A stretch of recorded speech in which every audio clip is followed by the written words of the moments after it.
Hello everyone, कैसे हैं आप सब लोग। हम लोगों ने जो कंप्यूटर सेक्शन स्टार्ट करी थी, आज हम करेंगे लेक्चर नंबर 4। कंप्यूटर आर्किटेक्चर हम लोगों ने स्टार्ट किया था, लेकिन मैंने बीच में रोक दिया था। मैं नहीं चाहता था कि मैं आपको पूरा कंप्यूटर आर्किटेक्चर एक ही साथ करा दूं, क्योंकि काफ़ी इंपॉर्टेंट टॉपिक है, एमसीक्यूज इसमें से बनते हैं। आज का लेक्चर स्टार्ट करने से पहले मैं आपको पुराना एक बार रिवाइज करवा दूंगा। तो ये पार्ट 2 है। जो भी लोग पहली बार इस चैनल को देख रहे हैं, आप इस चैनल को सब्सक्राइब कर लें ताकि आपको हर एक अपडेट मिलता रहे। फाइनेंस अकाउंट असिस्टेंट के लिए आप लोगों को मैंने कहा है, आप लोगों को सारा जितना भी अभी तक आप लोगों ने पढ़ा है वो रिवाइज करना शुरू कर देना है, ताकि आप लोग जब 20 मार्च को टेस्ट दें तो आप देखें कि अभी आप कहाँ पे स्टार्ट करते हैं, किस पॉइंट पे आप लोग हैं। आप लोगों को अपना स्टार्टिंग पॉइंट देखना है और उसको इम्प्रूव करना है। जो भी आपका स्कोर आएगा, करना किस तरीके से है मैंने आपको बताया हुआ है। ऑली बोर्ड की ऐप पे आपको डाउनलोड कर लेनी है।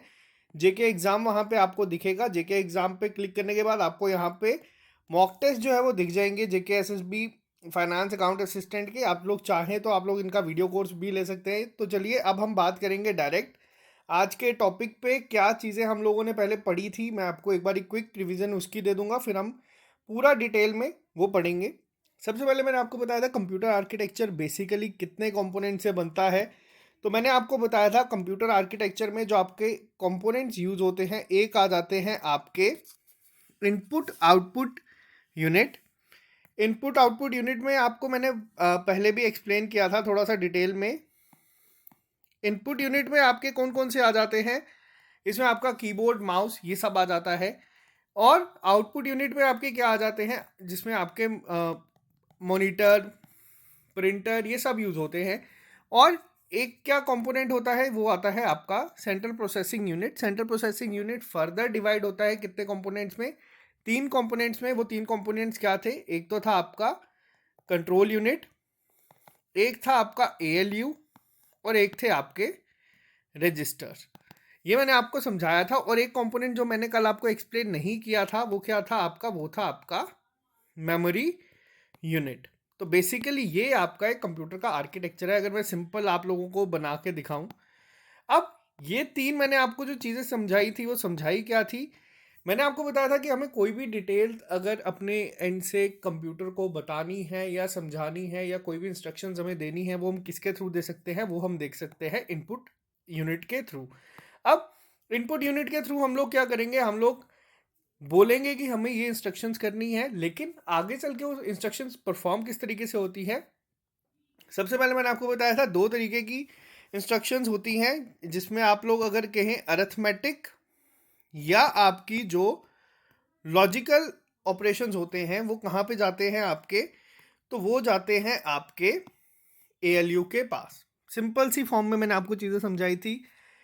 उसके साथ ही यहाँ पे रजिस्टर्स होते हैं। कंट्रोल यूनिट का काम क्या होता है बेसिकली, तो कंप्यूटर जो आपके कंट्रोल यूनिट होता है वो क्या करता है, कोऑर्डिनेट करता है किस किस के बीच में, आपके इनपुट आउटपुट डिवाइसेस के बीच में कंप्यूटर की कोऑर्डिनेट करता है कंट्रोल यूनिट। ये डायरेक्ट करता है कंप्यूटर को कि कौन सा प्रोग्राम कैरी करना है, स्टोर करना है, कहाँ पे करना है, किस तरीके से करना है। एएलयू में जाएगा, रजिस्टर में जाएगा, जो भी चीज़ें हैं ये सारी कौन कोऑर्डिनेट करता है, ये करता है आपका कंट्रोल यूनिट। तो ये हमने कल बेसिकली पढ़ी थी चीज़ें, आप लोगों को मैंने चीज़ें समझाई थी। लेकिन एक टॉपिक था यहाँ पे ही, जो तीसरा कंपोनेंट होता है हमारे कंप्यूटर आर्किटेक्चर में, तो वो क्या है, वो है आपकी मेमोरी यूनिट। और ये बहुत इंपॉर्टेंट है एग्जाम पॉइंट ऑफ व्यू से भी, इस पे क्वेश्चन आपको ज़रूर दिखेगा। अब मेमोरी यूनिट पे क्या है, यहाँ पे मेमोरी यूनिट आप लोगों ने पढ़ा होगा। मेमोरी यूनिट क्या होता है, ये वो पार्ट होता है कंप्यूटर का जो होल्ड करता है क्या, मैं आपको यहाँ पे सिर्फ इंपॉर्टेंट चीज़ें ही बताऊंगा जो आपको समझ पाए। ये कंट्रोल क्या करता है, ये कंट्रोल करता है, ये बेसिकली होल्ड करता है क्या, होल्ड डेटा एंड इंस्ट्रक्शंस। तो ये काम है बेसिकली मेमोरी यूनिट का। अब मेमोरी यूनिट इंटीग्रल पार्ट है, अगर आपसे कोई पूछे सीपीयू का तो जी हाँ इंटीग्रल पार्ट होता है। अब फर्दर मेमोरी यूनिट क्या है, मेमोरी यूनिट डिवाइडेड होता है 2 में। एक आप लोगों ने अब यहाँ पे आप लोगों को समझना आना शुरू हो चुका होगा। एक आता है आपका प्राइमरी मेमोरी और एक आ जाता है आपका सेकेंडरी मेमोरी। अब इसको मैं थोड़ा सा आपको डिटेल में चीज़ समझाऊंगा। तो ध्यान से सुनिएगा यहाँ पे, एक सेकेंड।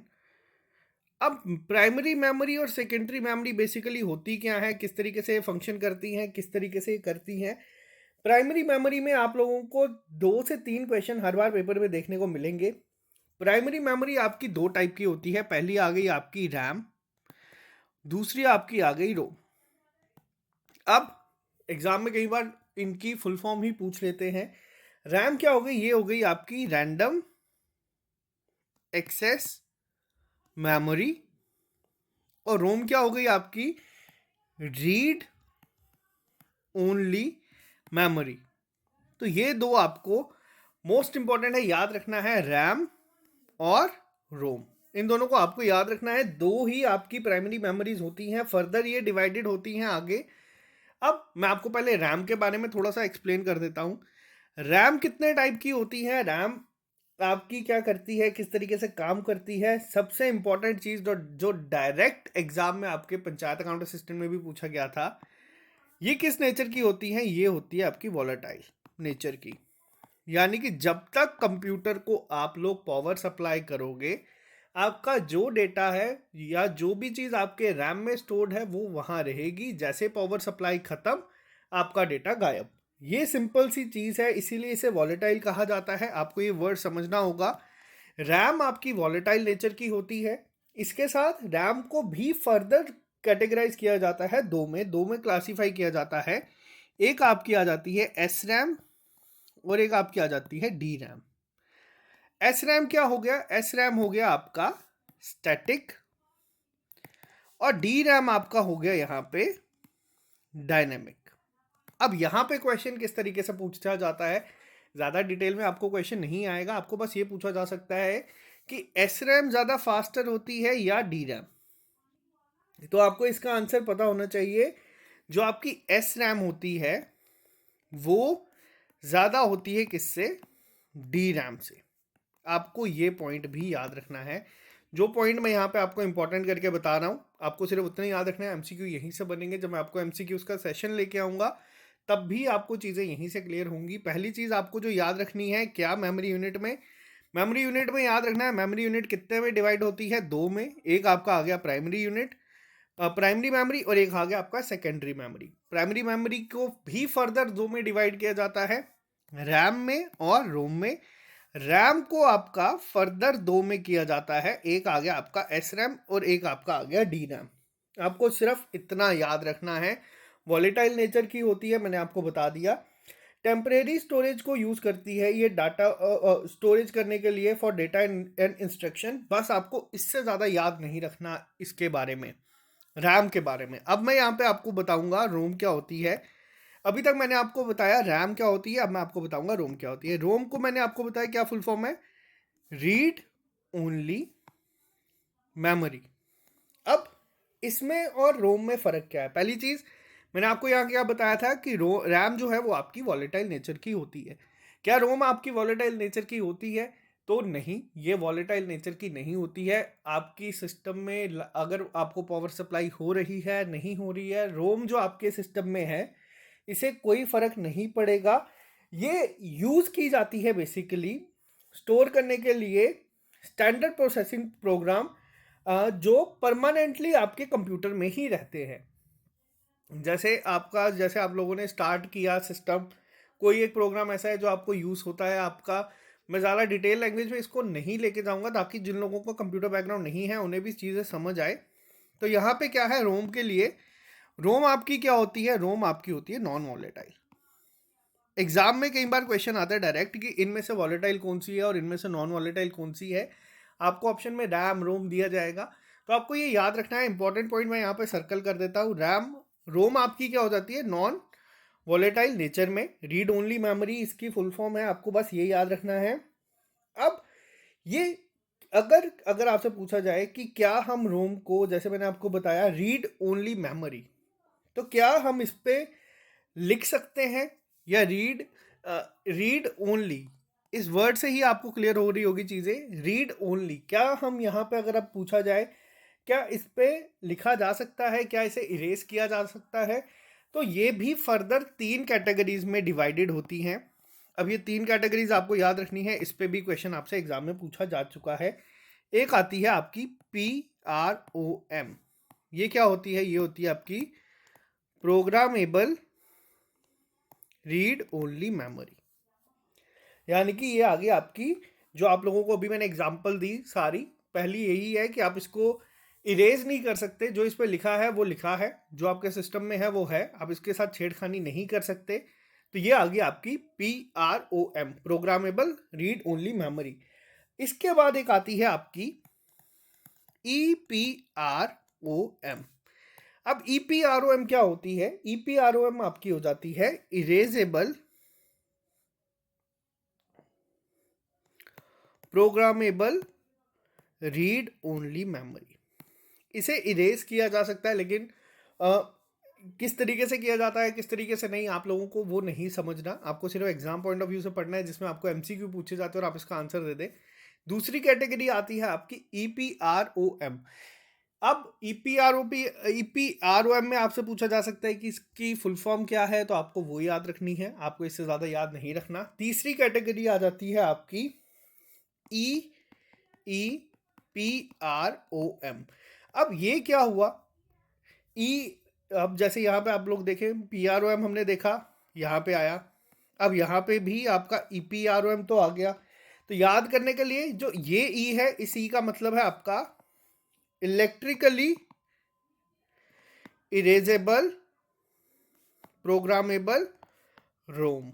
तो ये आपको इतना याद रखना है प्राइमरी मेमोरीज के बारे में अगर आपसे पूछा जाए तो। आई होप आपको यहाँ तक क्लियर हुआ होगा। अब मैं यहाँ पे कोई भी PDF फॉर्म में नहीं लेके आ रहा चीज़ें, मैं आपको सिर्फ हाथ से लिख के बता रहा हूँ, ताकि जो इंपॉर्टेंट पॉइंट्स आप सिर्फ उसे नोट करें, फालतू की चीज़ों में आप अपना टाइम वेस्ट ना करें। अब बात करते हैं हम यहाँ पे सेकेंडरी मेमोरी क्या होती है, प्राइमरी मेमोरी क्या होती है। मैं एक बार जल्दी से आपको रिवाइज करवा देता हूँ, ताकि आपको इसी लेक्चर के बाद याद रहे हर एक चीज़। मैंने अभी तक आपको समझाया क्या, मेमोरी यूनिट कितने में डिवाइड होती है? 2 में, प्राइमरी मेमोरी और सेकेंडरी मेमोरी में। प्राइमरी मेमोरी कितने में डिवाइड हो जाती है आगे जाके? 2 में। एक आपका इसमें आ जाता है, एक इसमें आपका आ जाता है रैम, और एक आपका इसमें आ जाता है रोम। अब रैम और रोम फर्दर डिवाइडेड किसमें है? रैम क्या याद रखना है? Full form random access memory, volatile nature की होती है। फर्दर 2 में डिवाइडेड होती है, SRAM और DRAM में। SRAM फास्टर होती है किससे? DRAM से, यानी कि डायनेमिक से फास्टर होती है। इसके बाद आ जाती है आपकी रोम। रोम होती है आपकी रीड ओनली मेमोरी। वर्ड का ध्यान दे, आपको यहीं से स्ट्राइक हो जाएगा, आप इसके साथ छेड़खानी नहीं कर सकते। नॉन वॉलेटाइल नेचर की होती है, यानी कि लाइट अगर पावर सप्लाई है या नहीं है कोई फर्क नहीं पड़ेगा, जो चिप्स आपकी सिस्टम में है वो वैसी की वैसी ही रहेंगी। फर्दर डिवाइडेड होती है 3 में, PROM प्रोग्रामेबल रोम, यानी कि रीड ओनली मेमोरी, जो अभी मैंने आपको एग्जांपल दी। क्या हम इसे चेंज नहीं कर सकते? तो ऐसा भी नहीं है, हम इसको इरेज कर सकते हैं। किससे? एक आ जाता है आपका इरेजेबल प्रोग्रामेबल रोम, और दूसरा आ जाता है आपका EEPROM, यानी कि इलेक्ट्रिकली। कई बार आपसे सिर्फ ये पूछा जा सकता है, EERPROM में फर्स्ट E स्टैंड्स फॉर। तो ये भी आपको सिंपल सी चीज़ें याद रखनी है जो आपको एग्जाम में पूछी जाती हैं। अब हम बात करेंगे यहाँ पे सेकेंडरी मेमोरी के बारे में। अब सेकेंडरी मेमोरी क्या होती है, किस तरीके से काम करती हैं? सेकेंडरी मेमोरी वर्ड से ही आप लोग समझ जाएं। प्राइमरी का आपको पता है जो आपके सिस्टम में होंगी, सेकेंडरी वो जो आप लोग एडिशनली यूज़ करते हैं, या सेकेंडरी स्टोरेज का कोई आपका है, या ऑक्सिलरी मेमोरी आप इसको कह सकते हैं।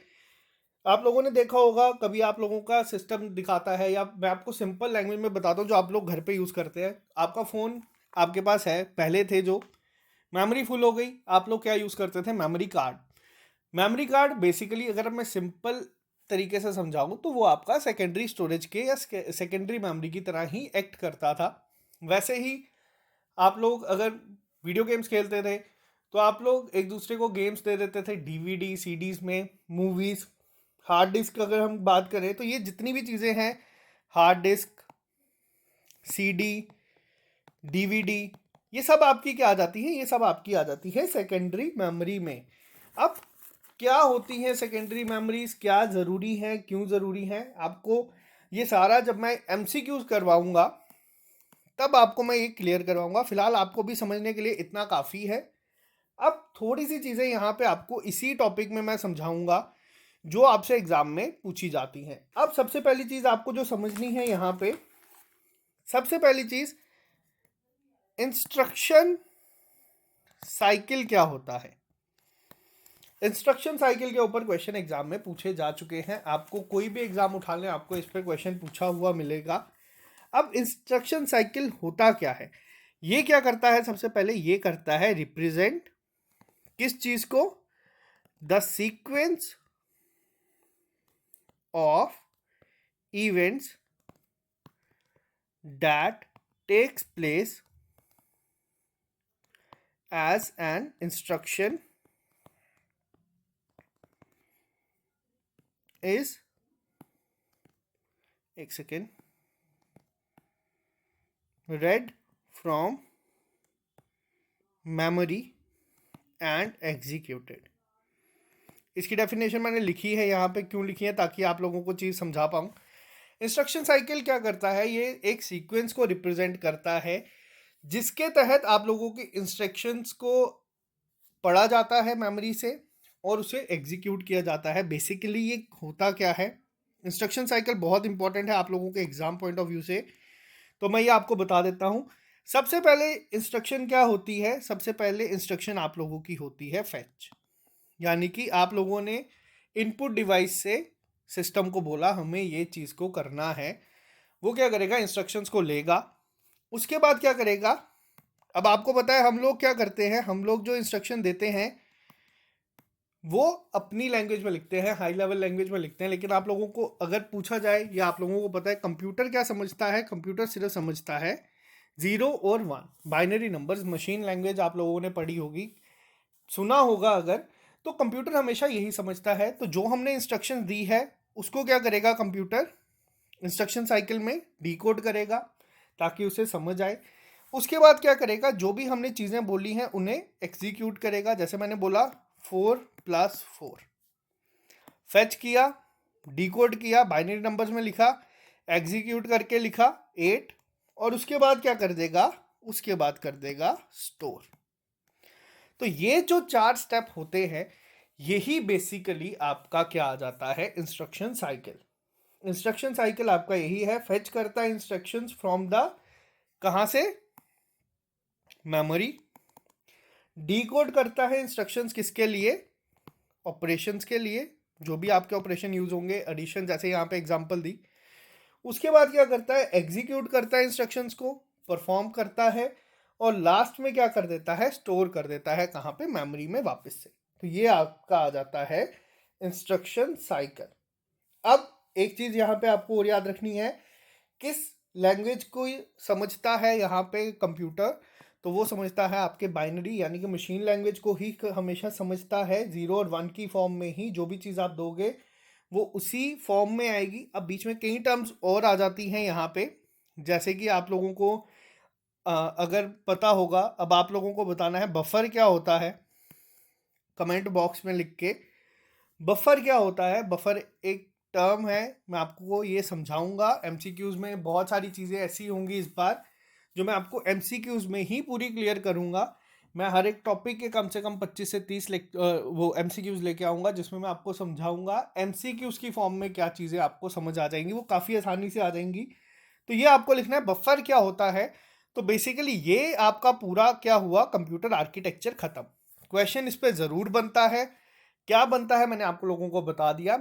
अब एक बार लास्ट क्विक रिवीजन आप लोगों को, अभी आर्किटेक्चर, कंप्यूटर आर्किटेक्चर किस तरीके से काम करता है मैंने आप लोगों को अभी बताया। सबसे पहले इनपुट आती है, इनपुट किस फॉर्म में आती है, इनपुट डिवाइसेस की फॉर्म में आती है। वो आपके कीबोर्ड हो सकते हैं, माउस हो सकता है, या कोई भी इनपुट डिवाइस। ये एक चैप्टर है, अगला चैप्टर यही करेंगे। कहाँ आती है, सीपीयू में। सीपीयू किससे बना होता है, सीपीयू बना होता है आपका रजिस्टर, एएलयू और कंट्रोल यूनिट से।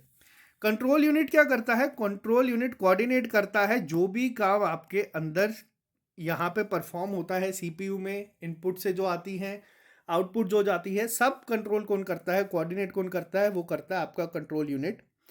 ALU क्या करता है, जो भी आपके अरिथमेटिक या लॉजिक ऑपरेशंस होते हैं, यानी कि सब्ट्रैक्शन, एडिशन, डिवीजन, मल्टीप्लिकेशन, सब आपका कहाँ होता है, अरिथमेटिक, एंड गेट, और ये सारे लॉजिकल ऑपरेशन कहाँ पे यूज होते हैं, ये होते हैं ALU में। और रजिस्टर क्या करता है, ये आपका स्टोर करता है। फास्टेस्ट आपका यही होता है। इसके साथ आपका आ जाता है मेमोरी यूनिट, जहाँ पे चीज़ें स्टोर होती है। अब ये तो चीज़ें आ गई। आज हमने पढ़ा मेमोरी यूनिट कितने की तरीक़ों से होती हैं। मेमोरी यूनिट करती क्या है, ये होल्ड करती है डेटा और इंस्ट्रक्शंस को। दो में बेसिकली डिवाइड है, प्राइमरी और सेकेंडरी।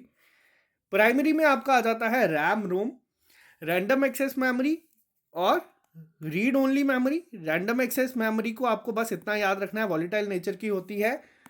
पावर सप्लाई अगर इसको मिलेगा तो ये काम करेगी, पावर सप्लाई खत्म तो ये गायब। सिंपल सी चीज़ आपको याद रखनी है। दो कैटेगरीज में इसको डिवाइड किया जाता है, एस रैम और डी रैम। एस रैम आपकी स्टैटिक आ गई, डी रैम आपकी आ गई डायनेमिक।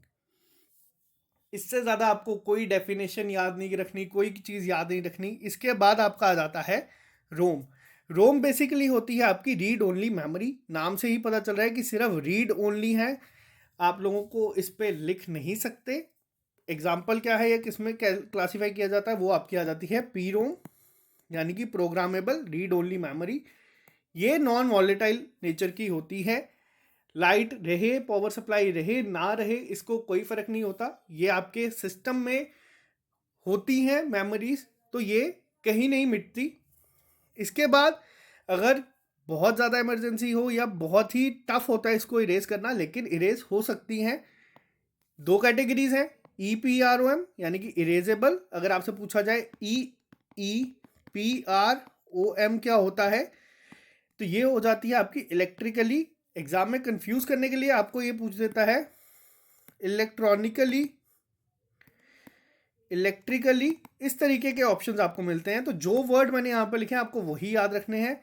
उसके बाद आपका आ जाता है यहाँ पे सेकेंडरी मेमोरी। सेकेंडरी मेमोरी में मैंने आपको सिंपल एग्जांपल दी है, हार्ड डिस्क, CD, DVD, ये सब आपके यहाँ पे आ जाते हैं। इंस्ट्रक्शन साइकिल काफ़ी इंपॉर्टेंट है, क्योंकि इंस्ट्रक्शन साइकिल पे आपको ये क्वेश्चन पूछा जा सकता है कि इनमें से स्टेप बताओ कौन सा है जो नहीं है। ऑप्शन दिए होंगे फेच, डिकोड, एग्जीक्यूट और कोई एक और ऑप्शन दिया होगा। तो ये आपको 4 याद रखने हैं। सबसे पहले क्या होता है इंस्ट्रक्शन साइकिल में, रिप्रेजेंट क्या करता है, ये सीक्वेंस ऑफ इवेंट्स को रिप्रेजेंट करता है जो कि आप लोगों के रीड होते हैं मेमोरी से और एग्जीक्यूट होते हैं। सबसे पहले क्या करता है, फेच करता है डिटेल्स को, उसके बाद डिकोड करता है, फिर एग्जीक्यूट करता है और लास्ट में स्टोर करता है। और होमवर्क है, आपको कमेंट बॉक्स में लिख के बताना है बफर क्या होता है। तो ये बेसिकली कंप्यूटर आर्किटेक्चर मैंने आपको समझाने की कोशिश की है। आई होप आप लोगों को इसमें समझ आ चुका होगा। जिसको भी कोई भी डाउट होगा, आप लोग बिना डरे कमेंट बॉक्स में लिख के बताएं। मैं नेक्स्ट लेक्चर में पहले आपके डाउट जो है वो क्लियर करूंगा। कमेंट आप लोग ज़रूर करें। लेक्चर पसंद आता है नहीं आता है आप करें, क्योंकि बहुत मेहनत लगती है इस सब को बनाने के लिए। ऐसा नहीं है कि हम लोग सो के उठते हैं आराम से बना दिया।